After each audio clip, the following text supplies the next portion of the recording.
Ok, benvenuti a tutti. Siamo qua oggi in compagnia di due ospiti di Path Over Tour di stasera, che sono Samuel Kerridge e Scott Morgan, o in arte Loscil. Siamo qua oggi appunto perché loro due questa sera suoneranno alla serata organizzata da Morsa Interzona, che è il primo di, si spera, molti eventi che ci accompagneranno durante l'inverno e durante forse anche la primavera, in vista della prossima edizione di Path Festival, e che cercano appunto di riproporre le stesse tematiche, lo stesso tipo di performance da parte di artisti internazionali in ambito puramente elettronico, ma non solo. Siamo qui oggi nella sede di Rocket Radio, che è una recente aggiunta del panorama veronese, diciamo, perché nonostante esiste da più di un anno, è da solo un paio di settimane che esiste in questa versione anche più fisica, con una vera e propria sede. E l'associazione culturale Morse e l'associazione culturale Rocket Radio hanno collaborato già da un po' di tempo. Rocket Radio ha curato le registrazioni audio e video della scorsa edizione di Path Festival, e Morse cura un programma bisettimanale sulla radio, e quindi sembrava un'ottima occasione per diciamo, riunire nuovamente questi mondi e avere l'opportunità di conoscere meglio i due artisti che suoneranno stasera. So Samuel and Scott, thank you for being here today. We would like this to be more of a chat between us, and maybe the audience, if anyone has any question.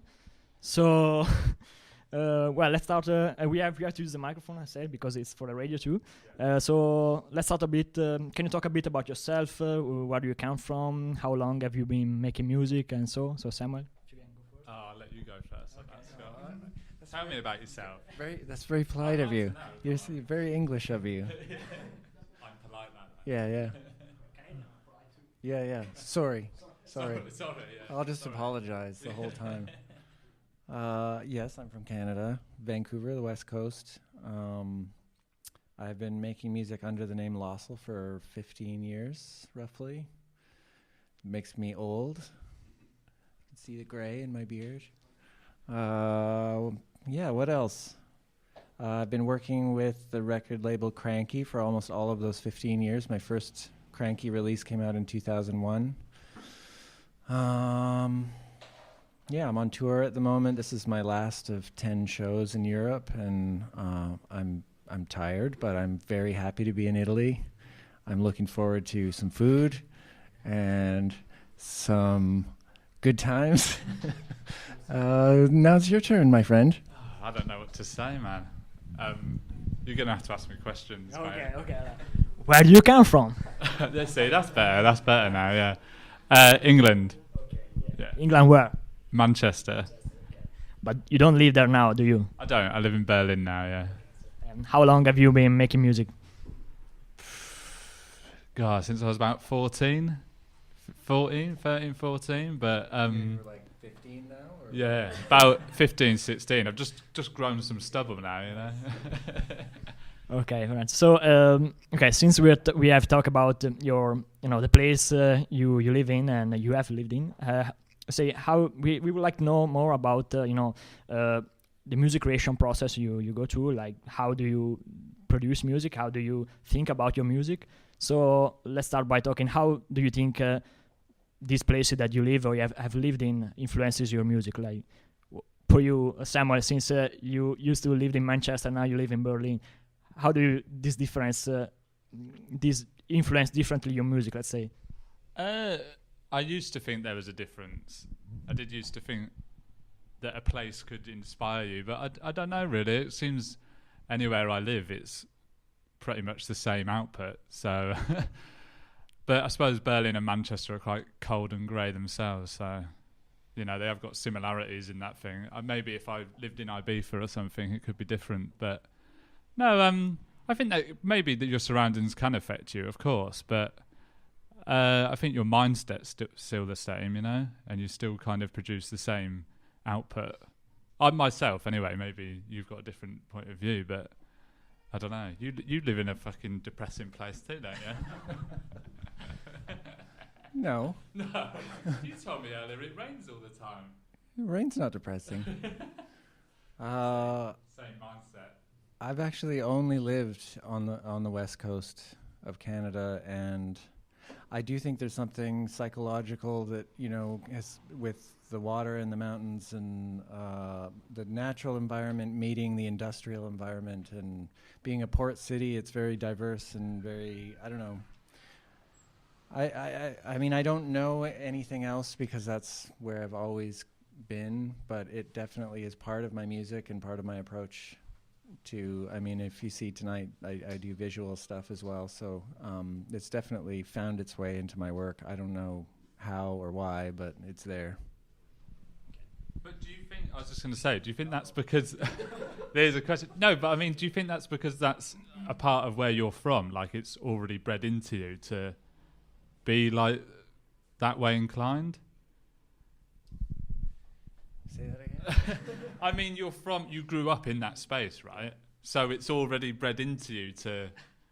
Yeah, absolutely. That, like, that lifestyle, that, you know, the environment around you is all... I feel like I'm interviewing. No, I mean, it's definitely... I grew up on the water. I mean, I grew up... What I mean is, like, if you moved somewhere else, do you think your style would change, or do you think it would just be... Oh.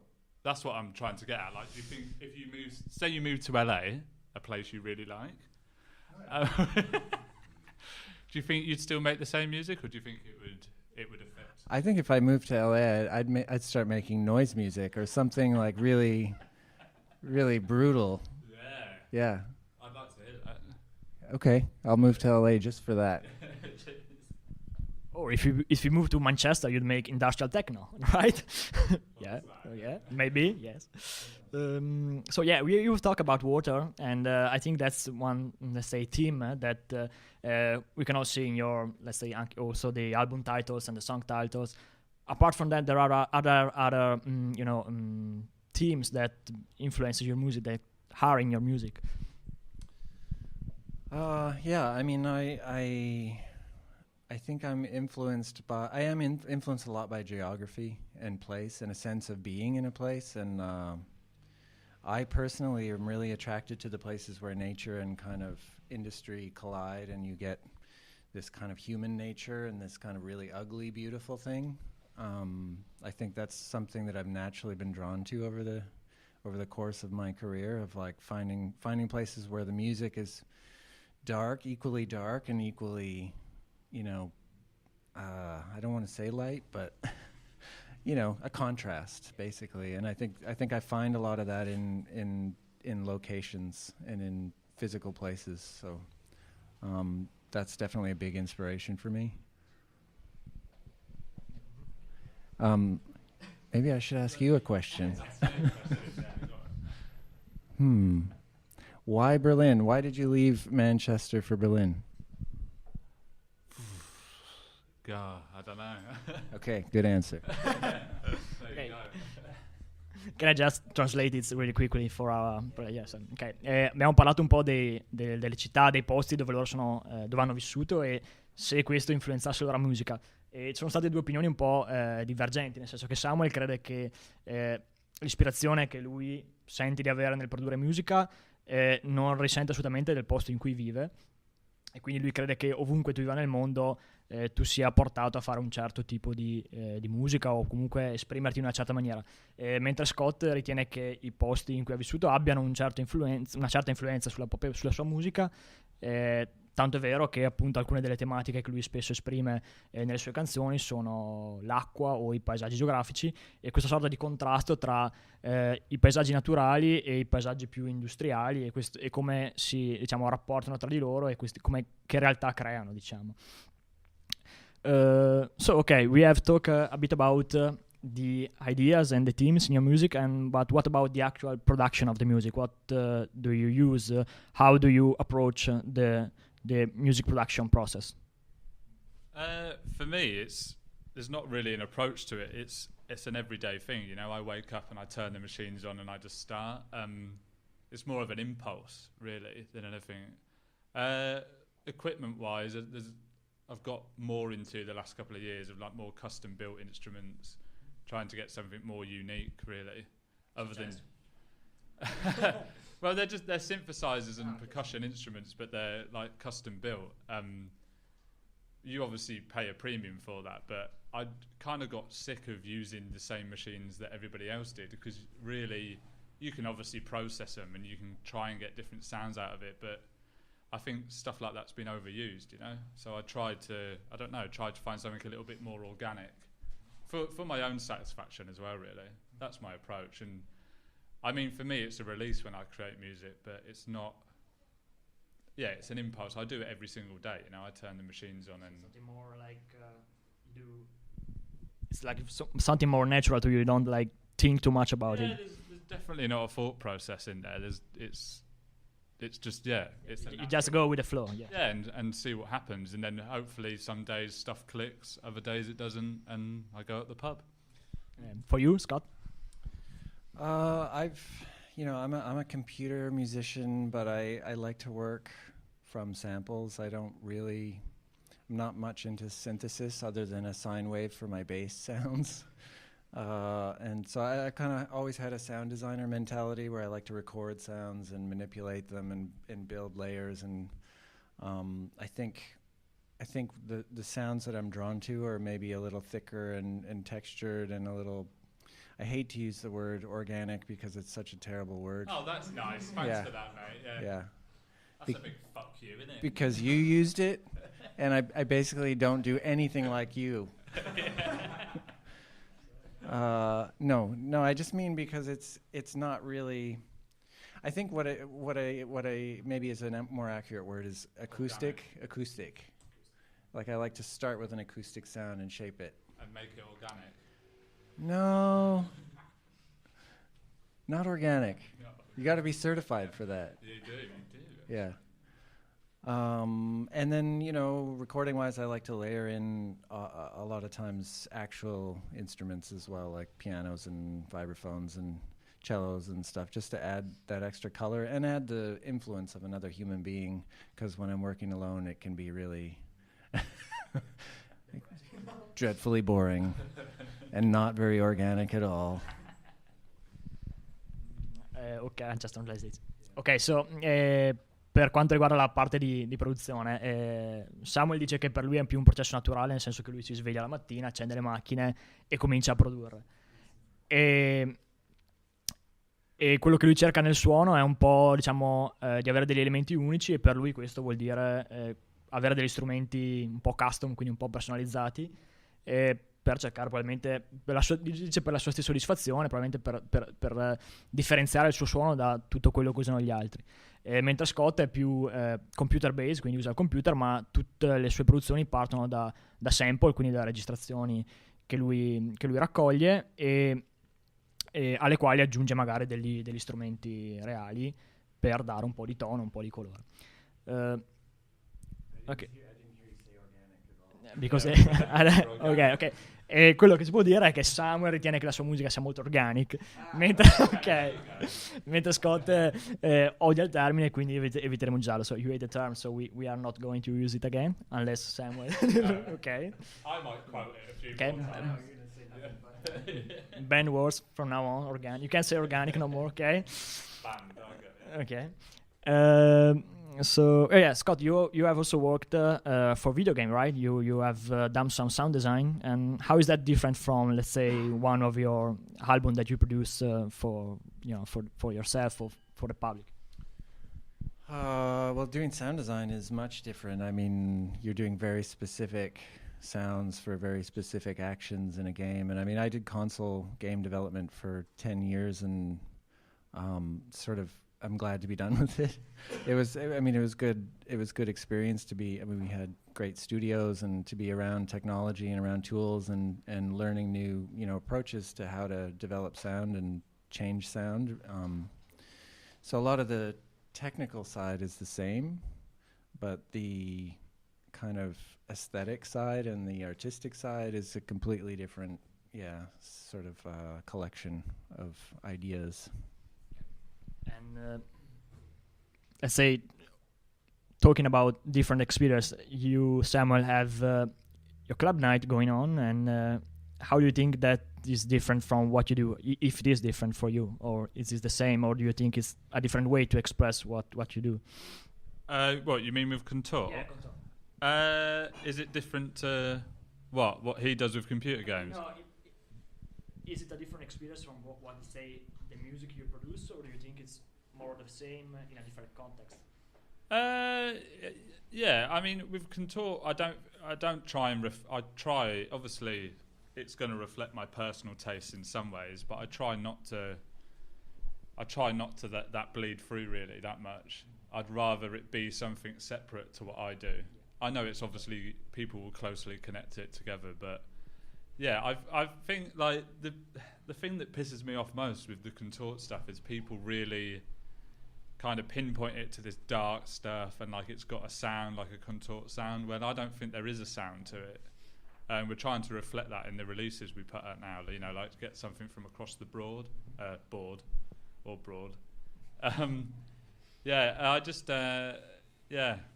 I maybe it does reflect who I am, but I try not to make it like that. So it is a different experience from your everyday music. Yeah, So, for sure. yeah. Yeah, Okay. yeah. Okay.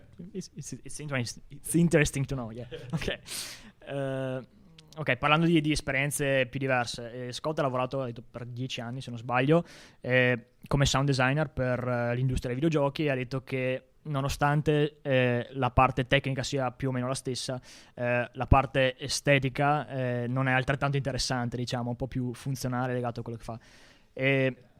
Mentre Samuel organizza la sua serata che si chiama Contort a Berlino,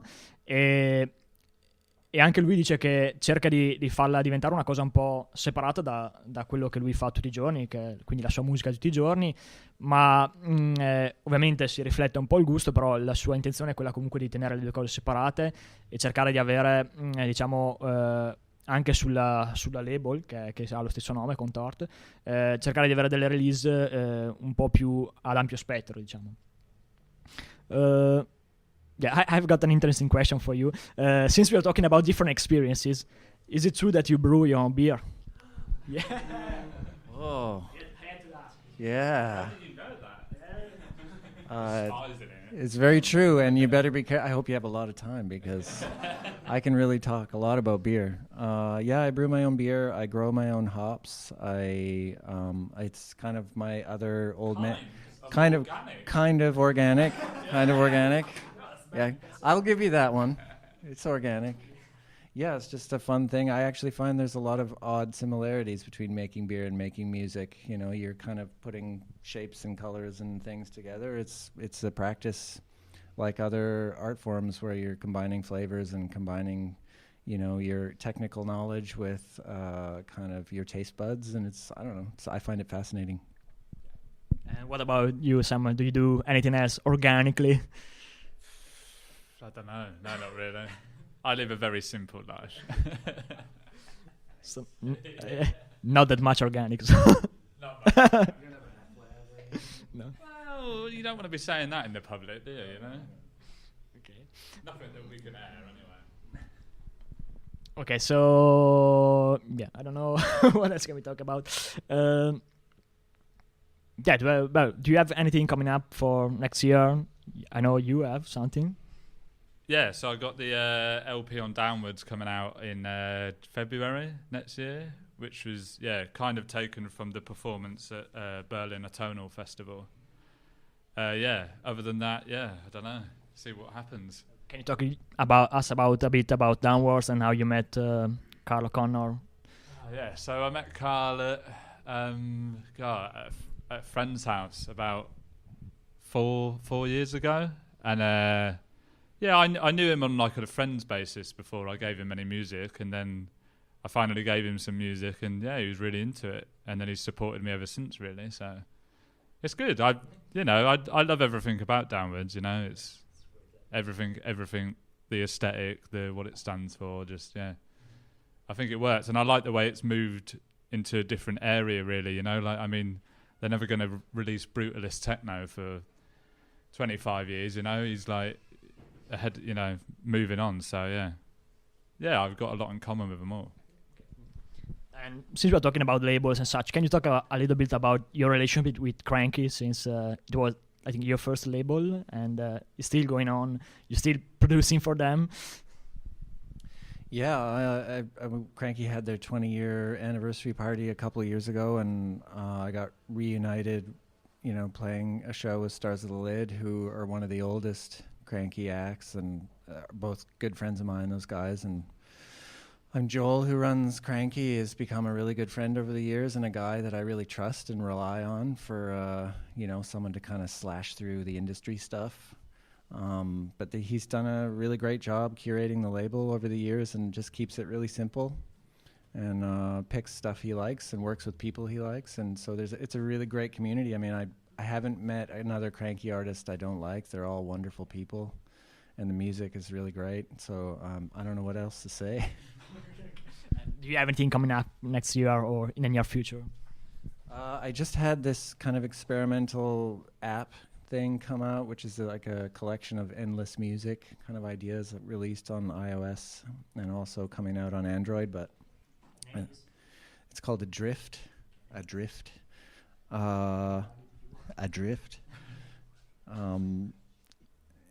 Yeah, nothing else. Next year, looking at maybe touring in South America and start working on a new record. I haven't really started anything. And hello. Good man. I like this guy. Grazie. That's about it. Yeah, nothing else. I just translate this last interaction. So, abbiamo parlato un po' di quello che sarà il futuro per un po' il futuro e anche il passato, perché con Samuel abbiamo parlato di Downwards, che è l'etichetta di Regis, sulla quale uscirà un suo album a febbraio, che è tratto dalla sua performance al Festival di Berlino Atonal, e un po' di come è nata la sua relazione con Carlo Connor, con il quale erano amici, e dopodiché lui ha cominciato a passare un po' della sua musica, e ovviamente si è creato questo rapporto anche professionale, diciamo. Mentre con Scott abbiamo parlato di Cranky, che è questa etichetta sulla quale lui esce da molto tempo, che è un'etichetta molto chiamiamola consolidata, non volevo dire vecchia, di Vancouver, perché è circa 20 anni che rilascia release di artisti del genere molto variegati, e sulla quale lui è molto contento di mantenere un rapporto professionale. Domande dal pubblico, perché sta cominciando. Asking if there is any question from the public. What kind of beer is that? I don't know. Is it good? Is it German? Austria? I think German. Is it good? No. Das is good. Is it organic? It's not organic though. You can tell it's not organic. So, what else? I'm out of question, actually. Let's see. Anyone? No? Usual? I don't know. Do you have anything you want to talk about? Except organic stuff? The weather? No, not the weather. The tour? How has the tour been going since you said you were on tour? Yeah, so I started in the UK. I had London, Glasgow, and Manchester. I had a show in Utrecht in the Netherlands for Le Guess Who Festival, which was incredible. And all the shows in the UK were really good in different ways. An ambient music festival in Poland, which was fantastic. Berlin was really great. Czech Republic was great. Bratislava for the first time in Slovakia, which was a really nice show. Switzerland, meh. It was just okay. It was a nice venue. Not a lot of interest there, it seems. But all the other shows have been really good, and I'm always surprised and pleased to come to Europe, because there's it's culturally, people seem to be just more into trying things out, and North America can be pretty bleak and pretty, outside of the festivals, it can be really hard to kind of attract an audience. But Europe seems to be a little more enjoyable for that. So, and since he's been to Europe, have you been to North America? Or I would say Canada, but you just call it a disgusting place. Yeah. No. Whoa. Come on. I didn't say that. No, I've never been to America, but I might be going next year, for 3 months and taking Canada. I'd want to go to Canada. But Yeah, no, I've never been, but I'm very interested to go there. Yeah, for sure. I want to see. Obviously they've had this whole explosion of EDM and all that type of stuff, you know. But I was saying to Scott earlier about if there was like a knock-on effect to that, because obviously there's more focus then on electronic music, and I was wondering whether or not that has a knockdown effect to the other genres in the scene. And although obviously we'll probably all turn our nose up to EDM and all that shit that goes with it, to me, part of me thinks maybe it's positive in some ways that it does expose other artists too, you know, and hopefully it can, make the scene a little bit more thriving in America. So I'm excited to see what it's actually like over there and see what's going on. Kind of on the same topic, another thing that some people turn their nose up to is, I think, no, not you. But it's the thing you did, I think last night, Boiler Room. Yeah. Oh, Wednesday, okay. Yeah. Wednesday. Okay, so. Yeah. Okay. No. Wait a minute. Okay, that's what I wanted to go to. Let's say, what do you think is the impact of, I would say, the internet, but in general of the modern age and share of information in things like Boiler Room or like our web radio, just to say a thing. Do you think it's good, it's bad? I don't know. You tell. This obsession with being like underground and not doing things, I don't really get, to be honest with you. I mean, we're living in an age now, digital age, of where a lot of the young kids, like I was out of that realm, like I missed it completely, so I'm still kind of old school in that way. But people like after me, kids, they always on the internet. That's how they've grown up. They're on Facebook, they're on Twitter, they're on all these different things. And if you don't, I know some of the older artists that have been doing it for years. They're living off their legacy, and they don't have to have Facebook accounts and all that type of stuff. And I hate it. Like I was forced into doing it, and I've got one, and I hate posting stuff because I can never find stuff to post, or it's just a chore all the time. But I think you have to do it. I think you have to do it in this day and age.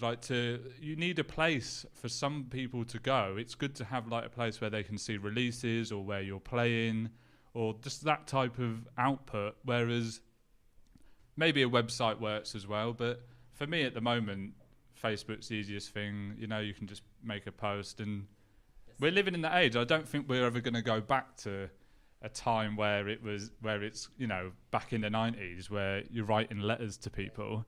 It's only going to advance even further, and you have to embrace it unless you want to be a hermit and live in a cave. But Boiler Room's good. It serves its purpose, and I think it's good when they do they obviously have the more commercial stuff going on as well, but they're not as bad as that. Like there's others out there that do it that are like really fucking cheesy.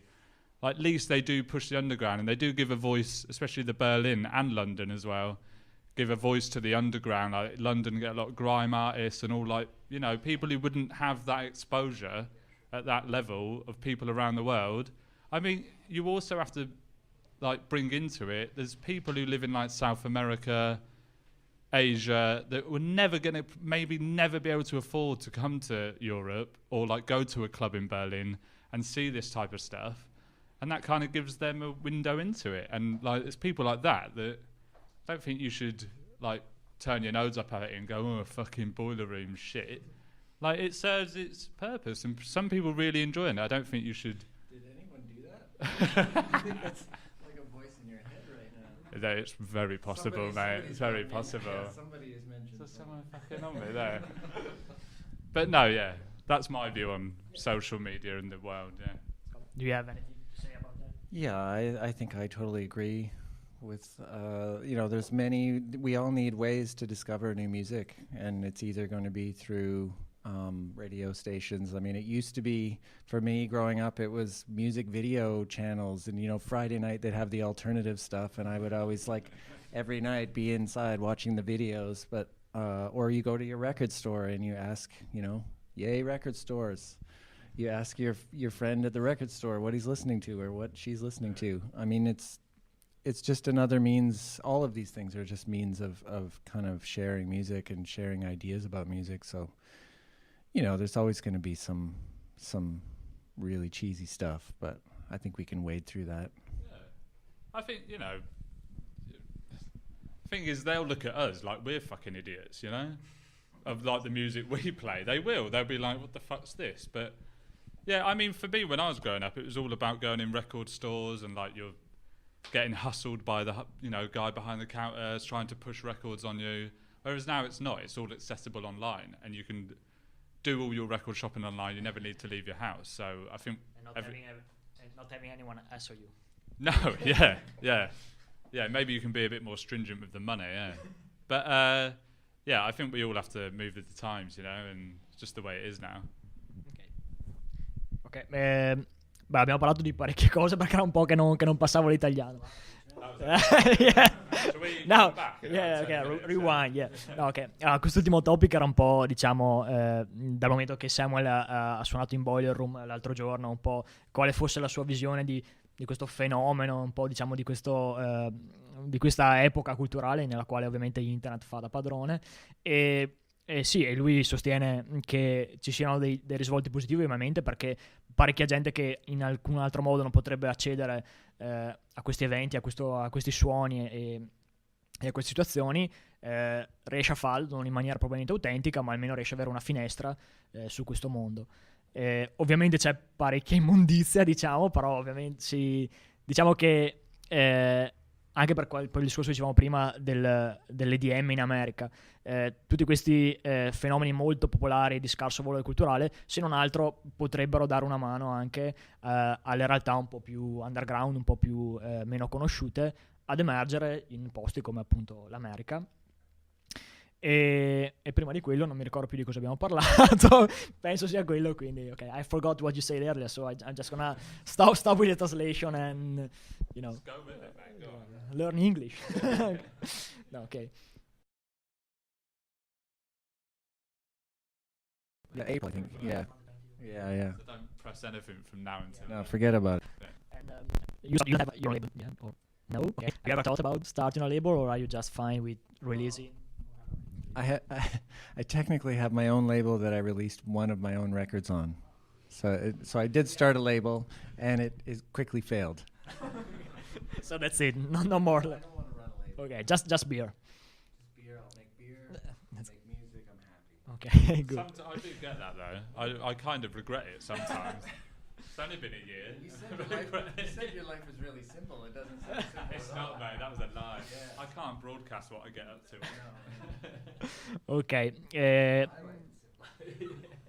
abbiamo parlato un po' dell'etichetta di Samuel, che si chiama Contort, come la serata che organizza a Berlino, e ci ha parlato un po' delle sue prossime uscite e del fatto che in questo periodo sia molto difficile far uscire un disco, quindi stamparlo, perché ci sono dei ritardi incredibili nelle fabbriche che stampano i dischi, quindi per lui è molto, diciamo, stressante dal punto di vista di artista creare un disco e aspettare 6-9 mesi per averlo in mano fisicamente, anche perché dice che se uno poi va a sentire una sua performance live va a sentire una cosa totalmente diversa di quello che sono i suoi dischi fuori in quel momento. Mentre Scott ha detto che ha avuto una breve esperienza con la propria etichetta che è fallita subito, quindi eviterei di scendere in tale. I will not ask about that label again of yours. Okay, just be. You could have bring here. Okay, sì, no problem. Se ci sono altre domande, any questions? No? Okay, I think we have talked about a lot of stuff today, so thank you again, Samuel, Scott, and that's me. Yeah. Thank you a lot. Yeah, no. maybe not on radio that one. Okay, but okay, and see you tonight. Yeah. Okay, thank you very much.